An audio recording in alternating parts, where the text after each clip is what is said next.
আসসালামু আলাইকুম, কেমন আছেন সবাই? ৫০তম বিসিএসের সার্কুলার কিন্তু আরও কয়েকদিন আগেই দিয়ে দিয়েছে। আর আজকে থেকে আপনারা সবাই অ্যাপ্লাই করতে পারবেন।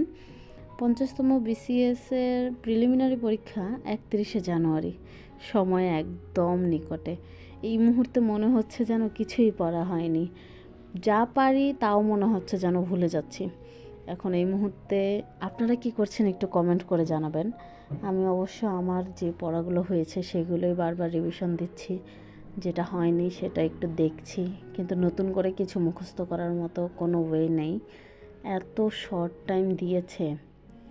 যাই হোক, পিএসসি তাদের কথা মতোই আগাচ্ছে, যত দ্রুত সম্ভব প্রত্যেক বছরে একটা করে বিসিএসের কমপ্লিট করতে চাইছে। কেমন প্রস্তুতি নিচ্ছেন আপনারা সবাই অবশ্যই জানাবেন। আল্লাহ হাফেজ, ভালো থাকবেন সবাই।